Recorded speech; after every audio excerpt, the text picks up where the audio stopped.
سر کوئی فرض نماز بھی جمعے کا مقابلہ نہیں کرتی اپنی سٹرینتھ میں. عید کی تو نماز نفلی ہے اور سنت نماز ہے. اسلام میں نمبر 1 نماز جو ہے نا وہ جمعے کی ہے. صحیح مسلم میں الفاظ ہیں جو جمعے کی نماز نہیں پڑھتا نا میرا دل کرتا ہے میں اس کے گھر کو آگ لگا دوں اگر مجھے بچوں اور عورتوں کا خیال نہ ہو. مسلم شریف میں یہ الفاظ ہے, نبی اسلام فرمایا کہ لوگوں جمعہ چھوڑنے سے باز آ جاؤ, ایسا نہ ہو اللہ تمہارے دلوں پہ مہر لگا دے. جمعے کی نماز سب سے زیادہ تاکیدی ہے. سر قرآن میں ایک ہی نماز ہے جس کو ایمفسائز کرنے کے لیے مسلسل کئی آیات ایک سورت کے اندر نازل ہوئی ہیں. سورت الجمعہ. سورت الفجر بھی ہے لیکن اس میں صرف فجر کے وقت کی قسم کھائی گئی ہے.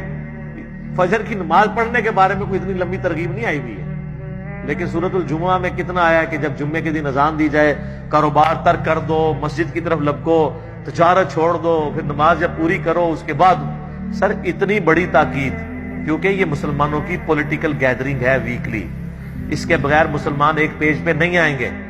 یہ نکاح, تنجے اور طلاق ان مسائل کے لیے جمعے کا دن نہیں ہے. جمعے کا دن پولیٹیکل گیدرنگ ہے مسلمانوں کو لائے عمل بتانے کے لیے. جس طرح جو بھی پریزنٹ ایشوز چل رہے ہوتے ہیں یہ جمعے میں یہ ڈسکس ہونے چاہیے. جمعہ اس لیے تو نہیں ہے کہ آپ نے وہاں پہ یہ بیان کرنا ہے کہ استنجے کے لیے کتنے ڈھیلے چاہیے. یہ تو آپ نے سیکھنا ہی سیکھنا ہے جمعے کے لیے نہیں. جمعے والے دن تذکیر ہے, نصیحت ہے. مسلم شریف میں حدیث ہے نبی الاسلام جمعے والے دن قرآن سنایا کرتے تھے, اس سے نصیحت کیا کرتے تھے. مسلم شریف کی حدیث کے الفاظ ہیں کہ آپ علیہ السلام اس طرح تقریر کرتے آپ کی آنکھیں سرخ ہو جاتی اور آواز بلند ہو جاتی اور غصے میں اضافہ ہو جاتا جیسا کوئی فوج کا کمانڈر جو ہے نا وہ اپنی رعایا کو تیار کر رہا ہو. تو نبی الاسلام وہ کمانڈر ہو کے کس کے اگینسٹ تیار کر رہے ہوتے تھے. وہ آگے الفاظ ہیں مسلم شریف میں کہ لوگوں میں اور قیامت اس طرح ساتھ بھیجے گئے جیسے یہ 2 انگلیاں. آپ شہادت کی اور درمیان والی انگلی ساتھ ملا لیتے تھے. تو آپ اپنی رعایا کو تیار کرتے تھے قیامت کے دن کی پیشی سے.